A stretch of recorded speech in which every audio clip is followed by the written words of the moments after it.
My name is Thomas Ariel, and I was in the Army for about almost 25 years.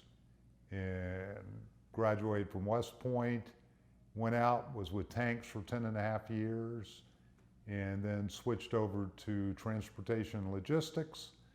And through it all, got to see lots of interesting things all over the world. Started off Fort Knox and with an armor unit there. It taught me a lot of great lessons and set me up for going to Germany and taking a tank company and working the guys, and the whistle went off and we went over to the Middle East for Desert Storm and combat operations over there for about 6 months. And from there, it taught me a lot of things, not just of the combat arena, but the logistics and transportation. So as I went back and working test and evaluation, caused me to take a look at my second part of life, and I wanted to get back to troops, so I switched over to transportation and logistics, getting to work with support battalion. Sorry about that. That's okay. Got to work at support battalion out in Fort Lewis, Washington.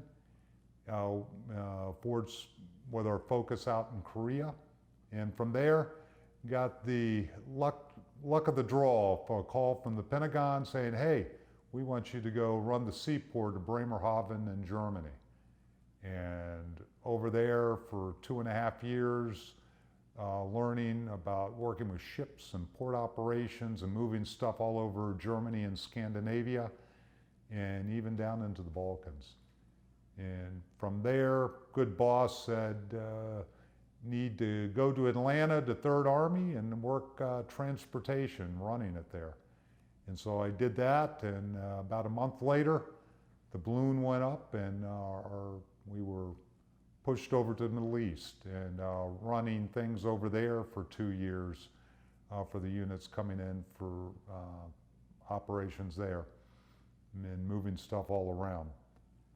And then my swan song, they wanted me to move, but they realized I hadn't lived in Atlanta, so they moved me over to Forces Command, and there I got to run transportation for the U.S. and infrastructure and regulations, and but also gave me a family life so I could see the family.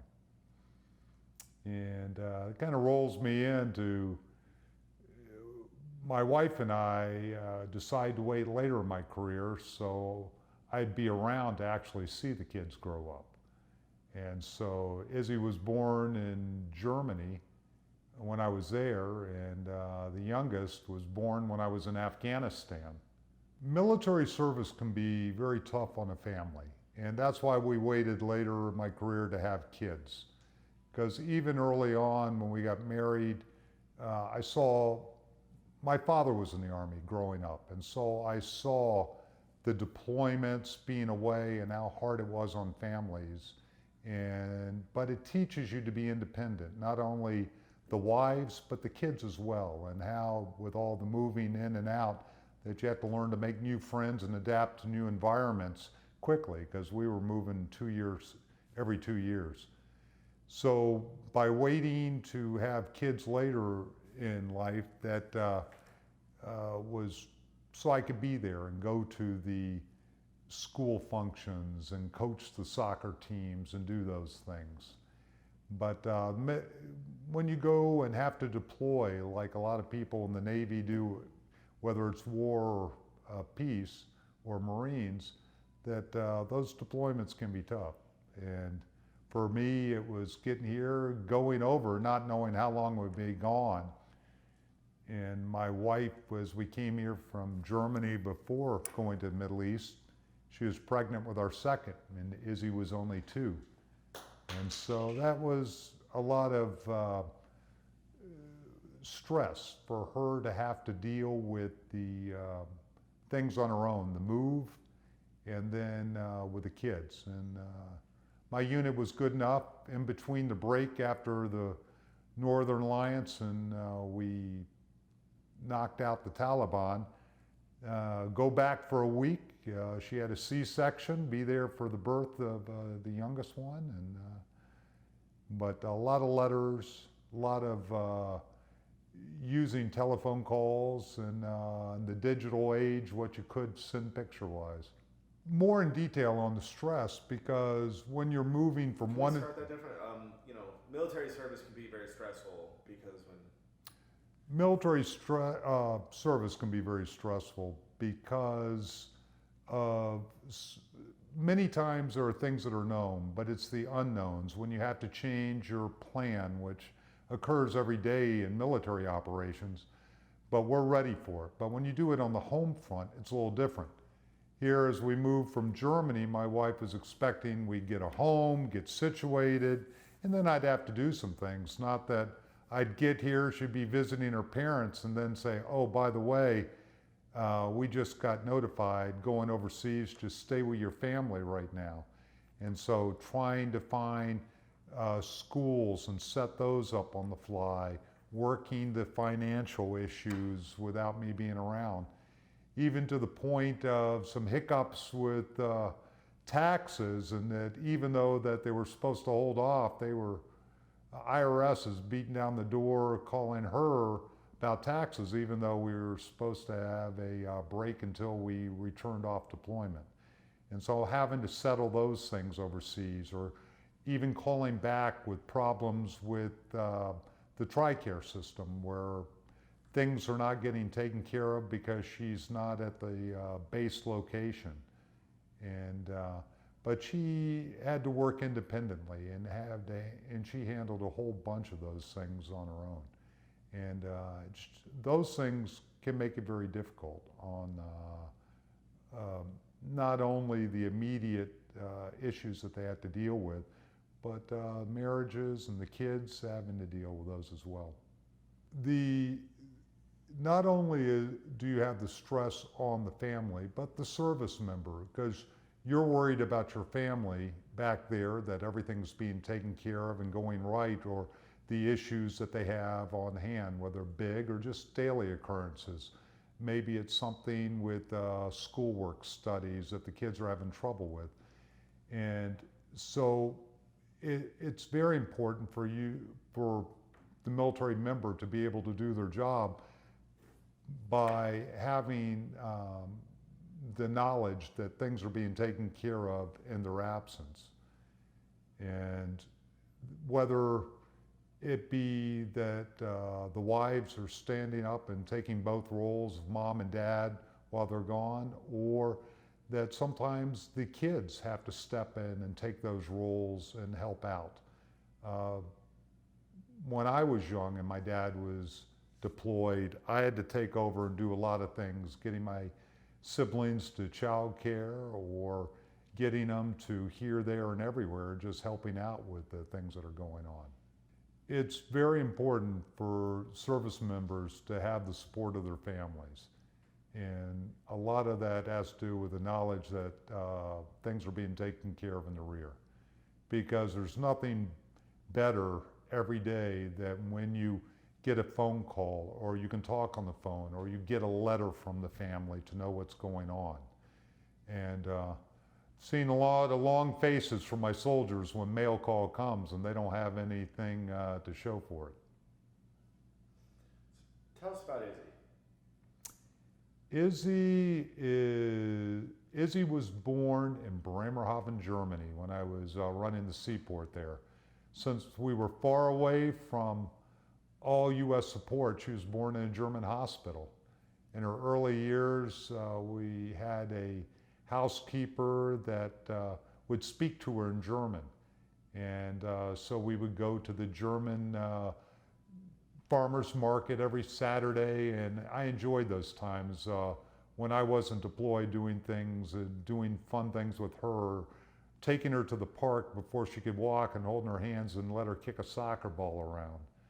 And she got to see and do a lot. And when I was deployed, when returning from Germany, my wife got her in a Montessori school there outside of Boston that allowed her to just try a whole gambit of different things, from music to art. And so getting those little pictures that my wife would send to me that she colored or painted in school, and just tape them up on my wall and where I was staying or in my little office space meant a lot. But from an early age, I'd say about 5th grade, she came to me and said, "Dad, I want to be a meteorologist." I said, "Okay." And I was curious to see if that passion would last, and it did. And in 8th grade, up to that time, she was like, Auburn, Auburn, Auburn. Now, I don't know where she got Auburn, but she was focused on Auburn. But in 8th grade, she said, "Dad, I need to go to Oklahoma." And it's like, "We have no family from Oklahoma. Why Oklahoma?" She goes, "It has the best meteorologist program. And if I'm going to be a meteorologist, I want to go to the best program." And I looked it up online. It's like, holy cats, this kid has been surfing the net. She knows it. And so at that point, Auburn went to the wayside and she became a Sooners fan. And so in high school, we got her involved in different summer programs, different national programs they had with weather. One out in Jackson State, another one in Oklahoma. And the passion was there. She enjoyed it, sending up weather balloons or taking gauges or putting on a presentation of the weather. And so at that point, it's like, all right, we got to do what we can. She's got to go to Oklahoma. This is the school she needs to be at. And after touring around Oklahoma and looking at the weather center and everything that they had available for the kids, it was like, yep, this is the place she needs to be.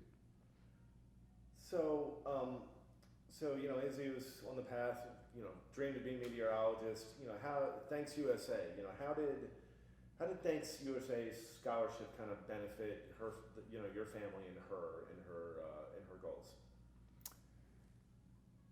As everyone knows, going to college is not a cheap undertaking these days. And here in Georgia, they have something called the Hope Scholarship and Zell Miller Scholarship. And if you do well, your tuition, if you get the Zell Miller, is paid for at any Georgia school. So going out of state becomes a challenging affair monetarily. Thanks USA really helped out in that process because the military families that you don't have the avenue to put a lot of money and do a lot of things away to help take care of the higher cost of education. Oklahoma, even though they had a lot of scholarships, it was still a daunting amount of money out there. And you don't want to saddle your kids to have a huge college debt to take with them as they go out into the world and do great and glorious things. And I found Thanks USA by luck, that I went on the National Honor Society website. We applied for something. They had a little thing there for military families and started looking through the different opportunities, and Thanks USA was one of the things. And she was excited and put in her application, and even more excited when she got picked up for it. And Thanks USA has been sponsoring her for 3 years now. Thanks USA, not only the monetary contribution that's been made to help out with the tuition each semester, but also from the sponsors, because the sponsors, they make a program like this. And they offered different avenues for the different kids that they were supporting, where whether it be a special forum where they were having people speak, or even job opportunities during the summer.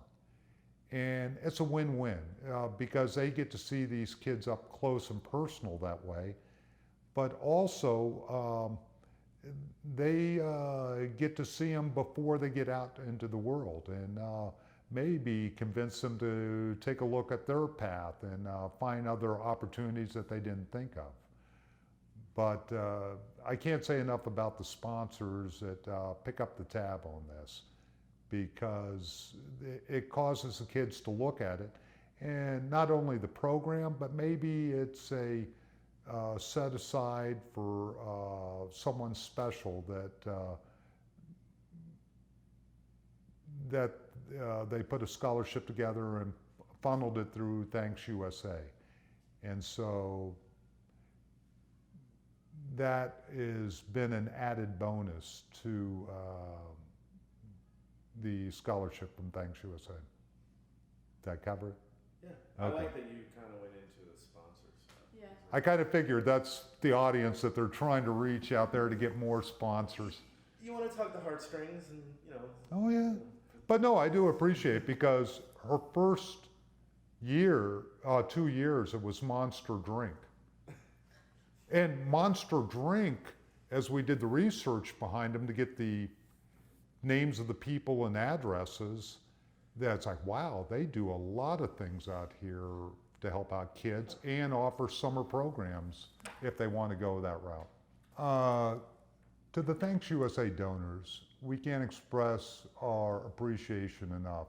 It's not just to Izzy out there to help out with the cost of college, but to open her eyes to how to apply for a scholarship, because that's even a lesson as you go down the line. Because you may work for a corporation where you have to try to appeal to get part of the budget for a program that you're doing, or a nonprofit to, okay, I'm going down the rabbit hole, that ain't worth it. So, Yeah, no, real quick, no, what would you like to say to the Thanks USA supporters and donors? To the Thanks USA supporters and donors? To the Thanks USA supporters and donors, heartfelt thank you for what you do for all the kids out there that have worked so hard in school, and to give them an opportunity to have something based not only on need, but also on merit to help them out as they go down. Because it's money well spent, because you're paying for the education of the next generation that are going to go forward and lead this great country into the next decades. Because of you, it's allowing Izzy to achieve her dream to be a meteorologist, and really appreciate that all that you and everyone else does to make that happen for the kids out there. Because of you, you're helping Izzy achieve her dreams to become a meteorologist.